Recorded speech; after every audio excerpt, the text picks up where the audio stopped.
what a special day and an honor it is for both myself and my wife Linda to be here in Columbus, Ohio at this national asset. It's not lost on me how important this is to our state and to our nation a day like today. On the 11th hour of the 11th day of the 11th month in 1918, hostilities were declared to end in the First World War. President Woodrow Wilson, 1 year later, on 11 November of 1919, would declare that Armistice Day to recognize those Americans who had served in World War I.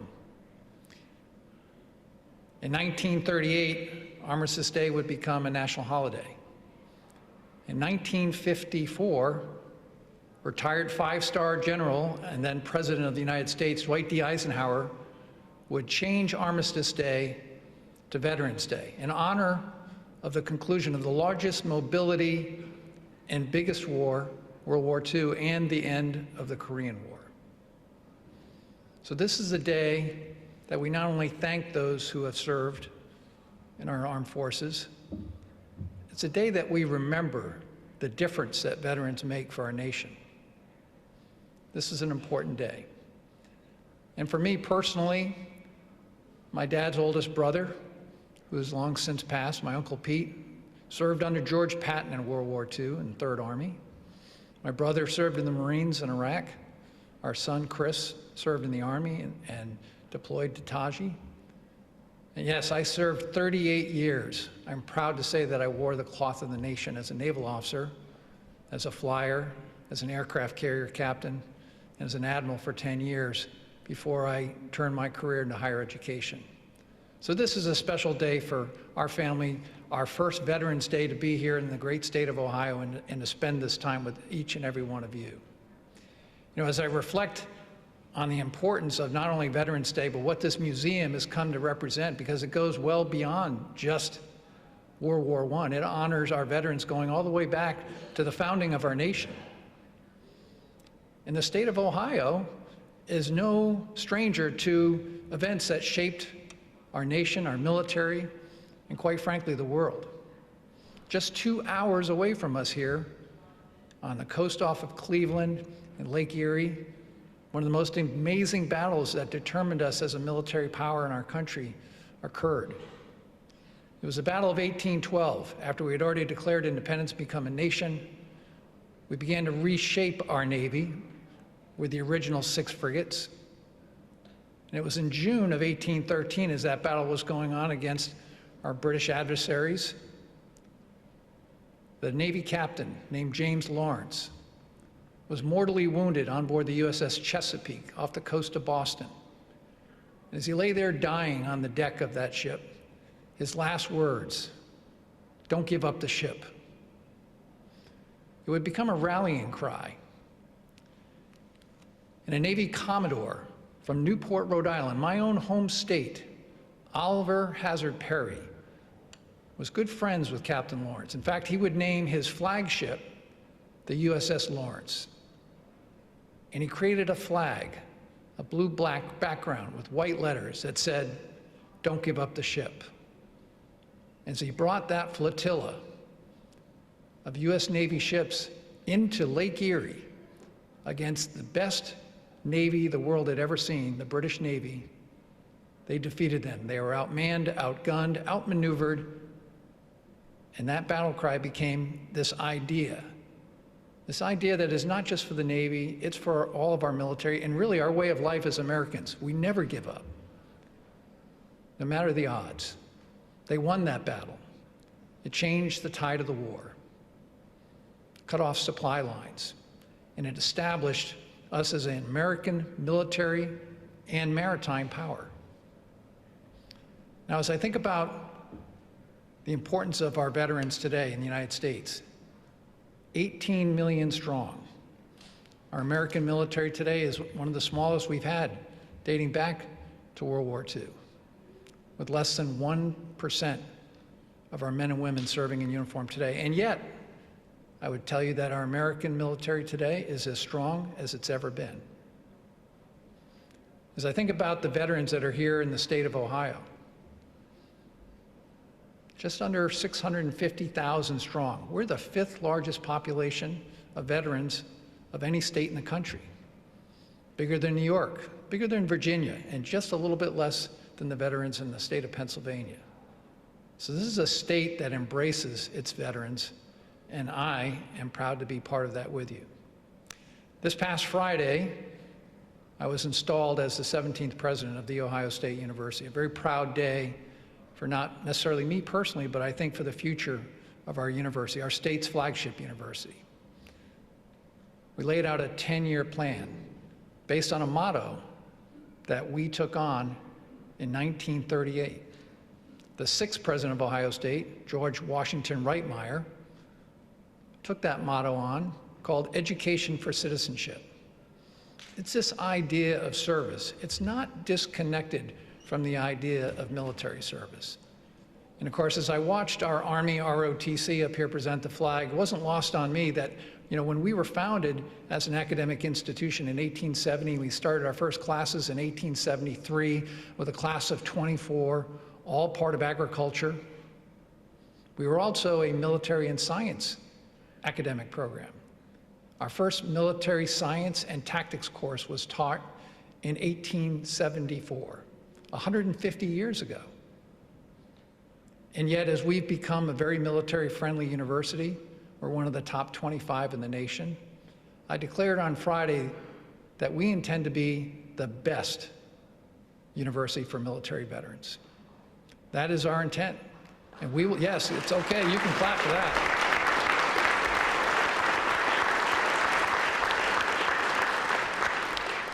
Because with a little over 1.2 million active duty men and women serving now in the Army, the Navy, the Air Force, the Marine Corps, Space Force, the Coast Guard, the National Guard, the reserves as well, 200,000 are transitioning out of uniform every year.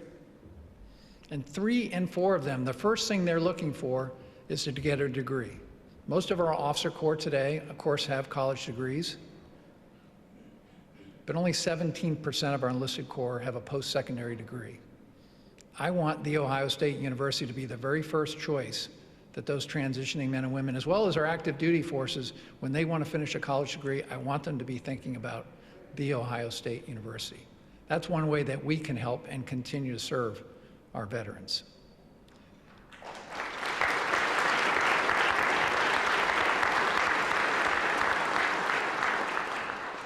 Now, as I look out across this audience here today, I don't know, do we have any World War II veterans there in our audience today? Do we have any? If you do, would you please raise your hand?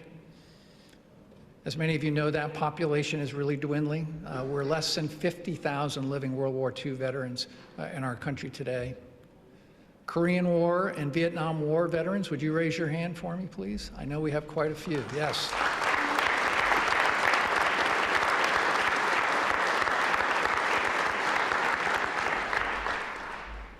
I want to talk about the service right now of Korean and Vietnam War veterans. I think that they are a little bit of a forgotten group of veterans. The United States has been trying to do right by them. They're the ones that didn't necessarily get the ticker tape parades when they came home. A lot of us that were Gulf War veterans certainly got to enjoy some of that. But it isn't about just restoring faith in what those veterans did for our country. It's not just a recognition of what they did in service at a time that we were not volunteering people for service. It's the impact that they made. It's the impact they made for democracy, for freedom, at a time where we still have a North Korea, but it's more isolated than ever. And for the Vietnam veterans, we think about the fall of Saigon in 1975. There would be some people that would argue that that whole war was a lost cause. I will tell you, as having been the president of the U.S. Naval War College, where these things are studied, it couldn't be further from the truth. Yes, Vietnam today is still technically a communist country. It is now no longer a North Vietnam and a South Vietnam. And yet, as we think about what freedom of navigation of the seas, the battle for the territorial waters in the Pacific Ocean, what the defense of Taiwan might look like should that time ever come. A key partner in all of that today will be the country of Vietnam.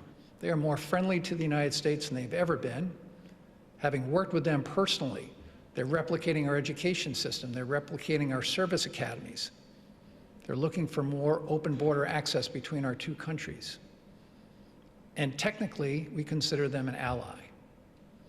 That would not have happened, even though we're now approaching 50 years from the fall of Saigon, without the dedication, without the sense of service, without the love of our country, and with the understanding of what that impact might be. We have a tendency to want to know the lessons of history within days, weeks, hours, maybe months. We need to let this still work itself out. For me personally, I joined the Naval Academy in 1977, so I was just after the end of the Vietnam War. I was commissioned in 1981, and I went to go to flight school and then become a flyer. I flew in the F-4 Phantom, which was the backbone of not only the Air Force and Marine Corps, but the Navy during Vietnam. I was taught how to fly by the men who flew in Vietnam. I went to Top Gun in 1985. I was influenced by those that flew in the Vietnam War. They're the ones that taught me the tactics, the procedures, how to win in combat. Men like Muggs McEwen, Jack Fingers Ench. Jack Fingers Ench is still alive and lives in San Diego. Willie Driscoll, who was Duke Cunningham's backseater, the only Navy ace of the war. They're the ones that taught us what it meant to win in high-end, intense combat. And for myself, I would fly 125 combat missions. I was successful in leading men and women in my squadrons and my ships because of what I learned from those Vietnam veterans. So on behalf of myself and all those that have flown, I want to say thank you to our Vietnam veterans. Your service should never be forgotten, and we should honor you more and more as the years go on. So please join me and give a round of applause.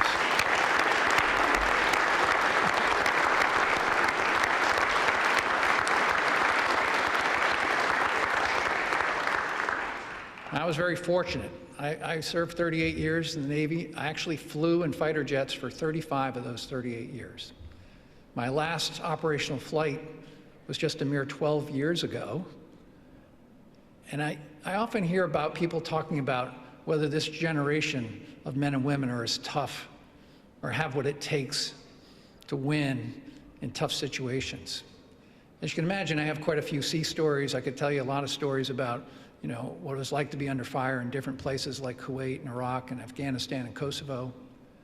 But I do want to just tell you this one short story. It'll give you a sense of the talent that we have that are not only flying on our aircraft, but taking care of our aircraft, that are operating our ships, that are serving on the ground, at sea, in space, in cyberspace. I was flying in the backseat of an F-18 Super Hornet. Yep, the same airplane that's in the new Top Gun movie. And I was flying with a very young pilot, no different than what you see in the movie. Very talented, by the way. He's gotten out of the Navy and is now a medical doctor. So again, there's that kind of talent. He was like 27 years old, and he knew more about that airplane than I ever knew about an F-14 Tomcat or about an F-4 Phantom. And our mission was to fly into the Arabian Sea, into the Iranian Sea. And we were counting on ships that were moving, oil, tankers, and we were hundreds of miles away from the USS Enterprise, the aircraft carrier, a 51-year-old aircraft carrier on her last deployment. The weather looked just like it does outside today. It was hot, it was in the summer, and we developed a fuel transfer problem. We couldn't move fuel out of our tanks. They were partially emptied. And the rules were you couldn't land an F-18 Super Hornet on an aircraft carrier with partially fueled tanks. We weren't allowed to just punch them off. So we were going to go land on a field in Bahrain. Now you can imagine it was a pretty big deal to put a high-performance tactical jet aircraft down on a runway in Bahrain.